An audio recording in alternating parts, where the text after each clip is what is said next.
Every single person has bought from a entrepreneur. Every single person has been burnt by a business coach or a coach that hasn't delivered what was promised. It's easy in a carousel to say you're good at marketing. Yeah, it's like scripted. Of course, absolutely. But when you're watching somebody present for an hour live about their topic, You know if they're full of you can tell if they're full of we have lost trust. I get clients that are like, hey, Tim, check my ads. I got a workshop next week. And I'm like, you just started ads like a week out? It's just way too late. If someone was thinking about running a live challenge, Yep. what are the kind of big mistakes to avoid? For a challenge, you want to have like at least a 6-week run up. Most people, when they run these type of events, they're just extremely unorganized with it. And it's just very last minute. Proper preparation prevents piss poor performance.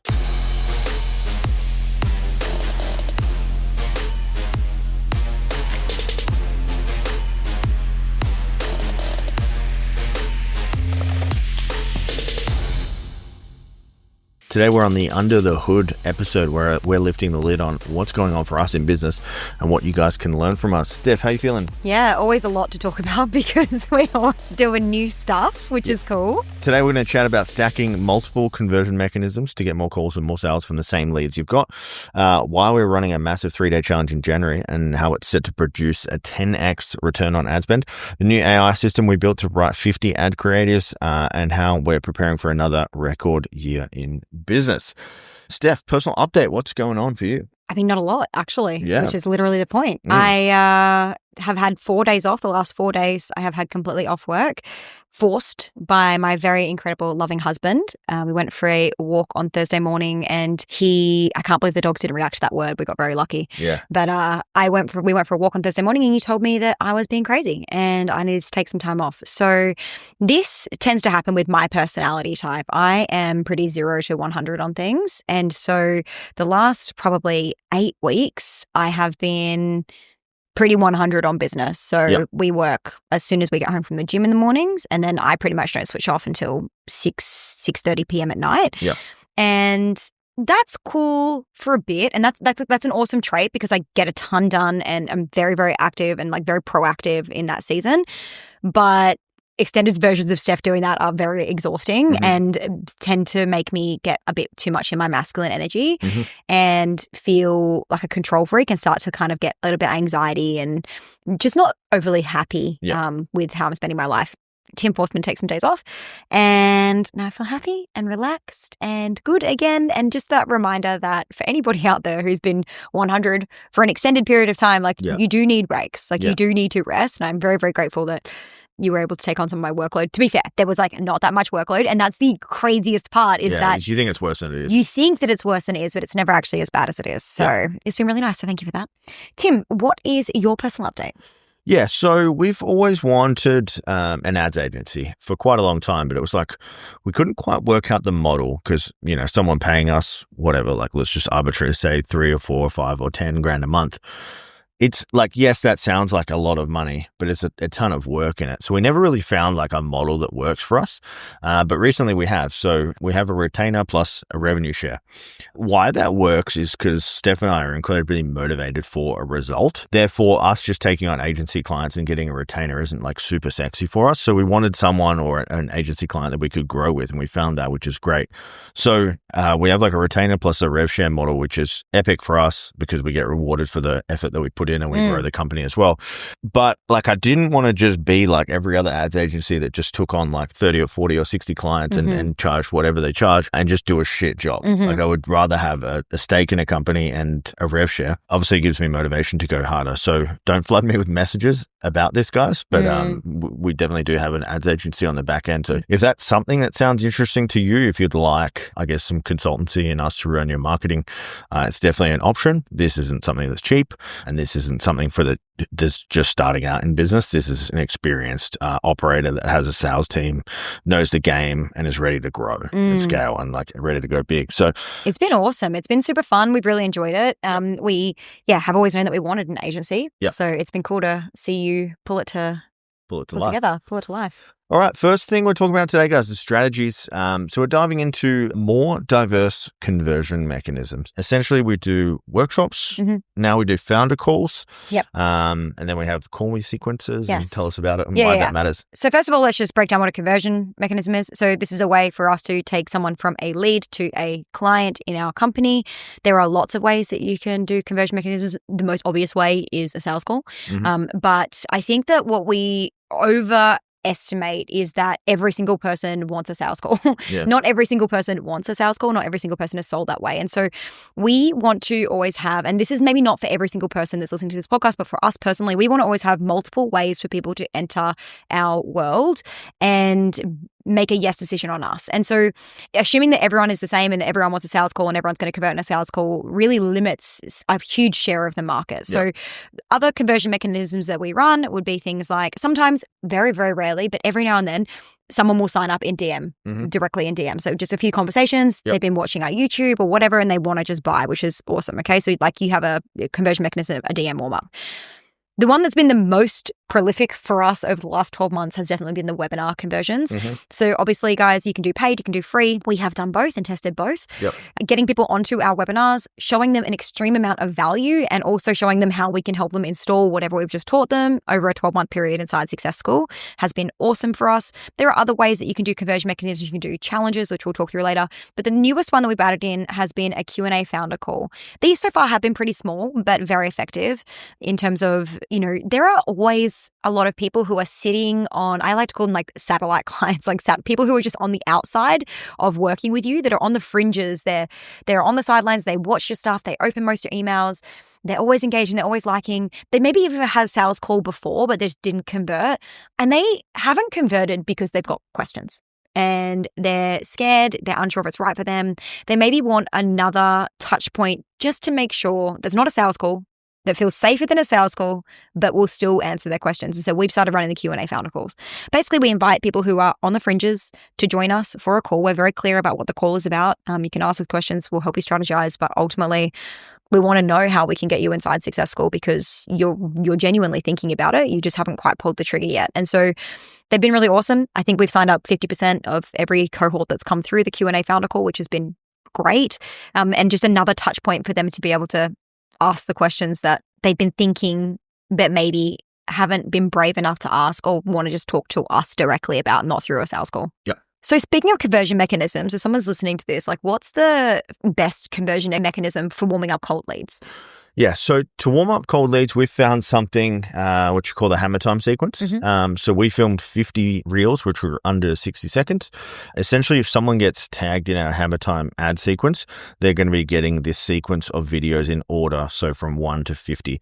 Essentially, this is answering any objections, how Success School works, the program, the process, and all about it. And it's been incredibly effective. Our show rate has been incredibly high after implementing this, which has been great, but it's been really good to get people from cold to sold and just answering all their objections so our salespeople can have a way better time.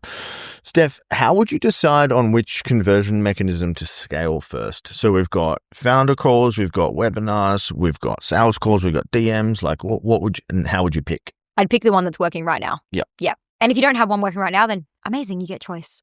But for most people, like you are converting people in a way that makes sense. Like some of you listening to this right now will be having DM conversations and pushing them to sales calls. If that's working for you, then let's just dial that in. You don't need to necessarily add more stuff in. But one thing I will add to this is that the webinar conversions work so well because they build a mass amount of trust, right? And it's really hard to, in a sales call, explain, like give them so much and also ask for a sale, right? Whereas webinars allow you to give a lot and also ask for a sale and then invite a conversation on the back end.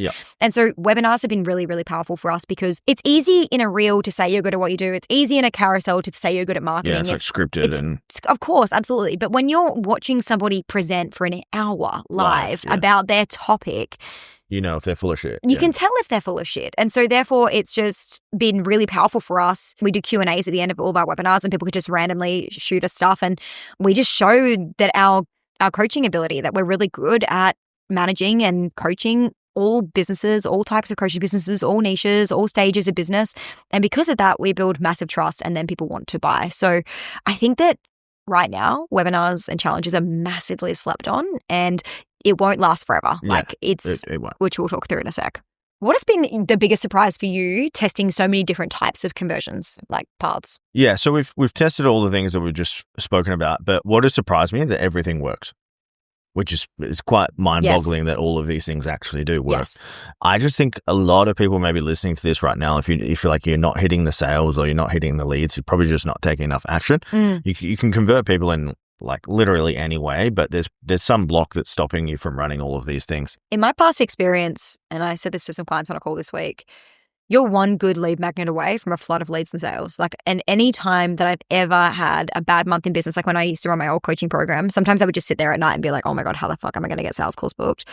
And then I would just remind myself, like, I just need one good lead magnet. And when I say a good lead magnet, I mean a lead magnet that is so hyper-specific that solves a problem for your audience that they're desperate to solve in a way that they're dying to download, right?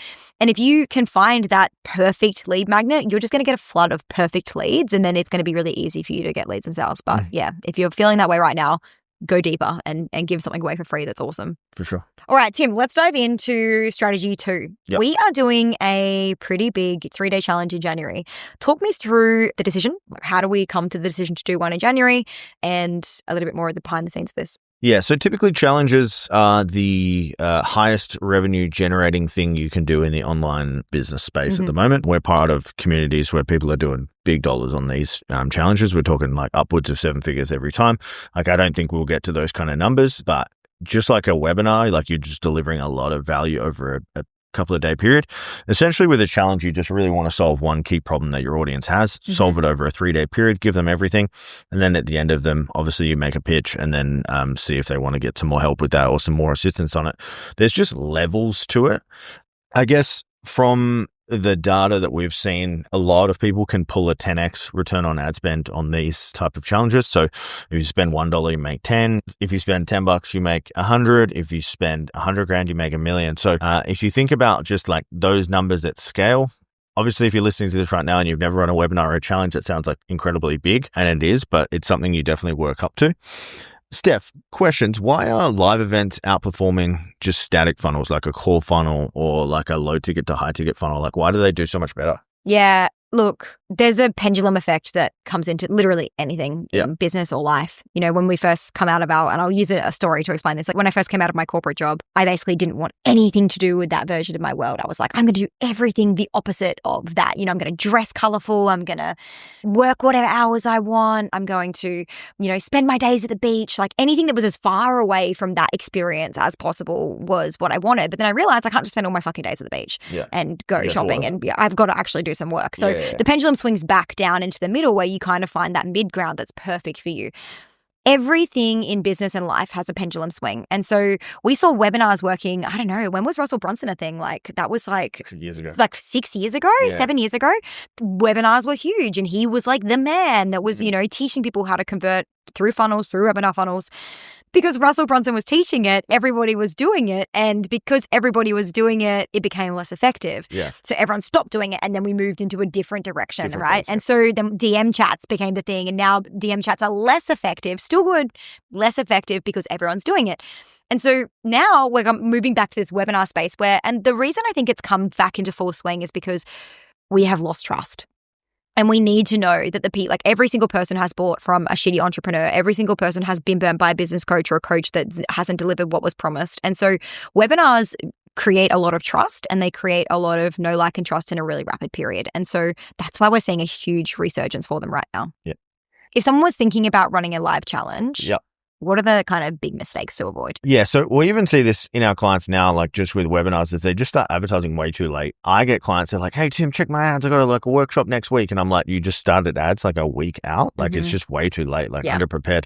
So for a challenge, you want to have like at least a 6-week run up for it. Obviously, we're doing a paid challenge. So it'll be $47 on early bird plus a couple of bumps that you can grab on there. But I think like just the 6 Ps is proper preparation prevents piss poor performance. Yeah. And I think like most people when they run these type of events, they're just extremely unorganized with it, and it's just very last minute. So you just need to be like super on top of it and give yourself like a massive runway to get this done. Steph, how are we going to turn people that attend the challenge into long-term clients? Here's how we're going to turn the attendees that come to our challenge into long-term clients. So ultimately, over this 3-day period, we're going to give them a lot of information, and we're really truly going to give them as much as we can. But the thing is that information is really not as valuable as it used to be, right? Like you have incredible AI that can give you so much knowledge. And I know it's easier to get knowledge from the source because AI oftentimes is just very agreeable as well and doesn't necessarily give you the perfect answer. But information is getting less and less valuable as more and more of it becomes available. And so they will get the information. It will be so valuable. It will be so high quality. We'll give them tools, templates, resources, AI bots. We're going to give them everything to make sure that they can get the result. But people already know themselves. They already know that, hey, I can have the gym workout. I can have the nutrition plan, but that doesn't mean I'm going to fucking follow it. And so if you know you're the kind of person who needs a plan, but also wants accountability, also wants implementation support, also wants somebody in their corner to be able to help them figure out the roadblocks and overcome the obstacles, then that's how we on-sell Success School as the perfect option for them. It's like, if you're the kind of person that can, and look, honestly, you'd be the top 0.01% of people who can just take something off the internet and implement it completely and never have any questions and get it right. It just never happens. It's very rare. Very rare. And so if you come to the 3-day challenge and you see value and you see that you do think this is the right model for you and you do want some support with implementation, we're just going to make that offer and we're going to make it every day. Exciting. All right, moving to strategy 3. We've been like heavily leveraged into Manas AI at the moment. Really loving that tool. So specifically, we use the agent mode. So they've just come out with the version 1.5, which is agent mode essentially enabled.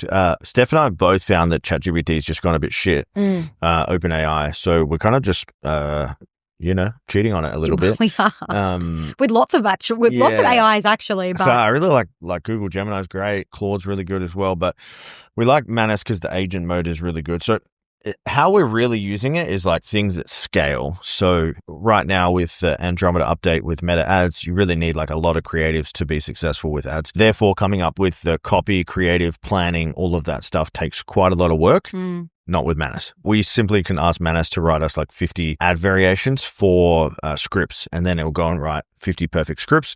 Obviously, we'll give it guidelines and tools and templates to do that, but it's been amazing, and you just can't get it with ChatGPT anymore, which is super frustrating. I'm on like the pro. I pay like $200 a month for ChatGPT, and it's just gone fucking shitty. What are you using Manas for? Like, what else? I'm using Manas for kind of like bigger, high-level things. So like, for example, I will use Manas if I want to CRO our website. So like, if we know that we're driving a ton of traffic to one of our landing pages and we're not getting the conversion that we know that we should be getting, I'll throw the landing page into Manas and be like, hey, can you help me conversion rate optimize this landing page and tweak things until it works. I'm using it for big things like, website audits of our own stuff, social media audits, finding the things like I will give it like 3 Instagram accounts and then I will ask it why those ones are successful and why mine hasn't been successful like theirs has. And it will literally give me a playbook on how to optimize my Instagram account to get like that and what kinds of content I need to make and should be creating. And then it can go one step further and even help you script and create that content. So what we've seen with ChatGPT is that it started just slowing down. So you would ask it to create 50 ad angles and then it would just be like, are you sure? Yeah. And then it would give you 4. We would say, it would give you 4. And then you would say things like, I need them to be 60 seconds. And then some would be like 20 seconds. And it just was getting slower and slower and lazier and lazier. And it's funny, I really was so scared of it. If you listen to this podcast for the last 6 months, you would have heard me. Like I had mad fear about AI. Now I'm kind of like, oh, I don't know. I think maybe it's becoming overthinking. It's regressing. Yeah. It's like regressing to like its human nature. But Manas has been awesome. Like we haven't had that experience. I'll give you a cool use case. So I was like, oh, what if I exported our ads account and like put it in Manas and asked it to do like a review? So I went and exported like a CSV file, which is like everything we've ever spent, like the millions we've spent on ads. And it gave me like a full structured report. And it was like, this audience works best. This hook works best. And it basically told us like what type of images and videos and stuff. It was super cool. And I just thought like, imagine a human going through and auditing your ads account, like how long that would take to find winners. And it was pretty sweet. Let's just touch on AI though, because I often, especially with our clients, I see them not using it enough. Like I Baffles just me. talk about how to use it for basic stuff. Like how should a client be using it on a daily basis just for the basics? Yeah. Just like writing your social media posts and scripting things out and like replying to emails. And if you've got difficult conversations, like consulting with AI. AI is usually like my first port of call when I have an issue. Yes. So I'll go to AI. I don't Google things anymore. So I'll go to AI and be like, hey, here's what's coming up. Like, what would you suggest? Or what are some things I could do? And then I'll be like, cool. And then it will tell you what to do. And then I'll be like, well, can you go and do that for me? Yeah. And then usually it will go and do it for you. So it's just essentially just trying to integrate it into my thought process and my consulting. Probably rather than me actually using my brain now, I probably like revert to AI a little bit much. And I'm probably getting like a bit of AI brain. But it's been incredible. What about you? Like, how do you integrate it in your day-to-day? Yeah, I think that like for most people that, I mean, I integrate it way too much. Like I ask it for literally like, I have like a life advice. Literally, I'm using it for everything. Like I have a sniffly nose, I better check with AI. You know, I've got a bit of a sore knee. Oh, what is this spot in my knee and what could it be from? Tim said this. What does it mean? I literally saw a pair of sunglasses on a girl and I screenshot the photo and I put it in AI and I was like, find me these sunglasses. And it did. And I bought them. So didn't tell you that. So I literally use it too much, to be honest. But I think for somebody who's not used, like for most entrepreneurs right now, you're probably burning out because you're thinking too much. Like overthinking is definitely a thing. So instead of overthinking, just ask every single question or stream of consciousness that you have into AI and let it give you answers. And there's one hack here that I would use if I was you is tell it to be objective. Don't tell it to agree with you. Say, do not be agreeable. I need you to be objective and give me lots of different perspectives. And then it will not just agree with you because its single flaw, its biggest flaw, it's got a few flaws, but its biggest flaw is that if you don't tell it to be objective, it will just agree with you. And then you just have an echo chamber. So if you're like, is my launch plan good? And it's like, yeah, your launch plan's great. And then it's actually shit, you know? So you have to tell it to like be an expert and then be objective. Yeah. Cool. I love that. All right, guys, that was it for our Under the Hood. Let us know if that was a valuable episode for you to see what we're up to and how you guys can use that. If you guys enjoyed this episode, send us a message and we will see you next week. We'll see you next week.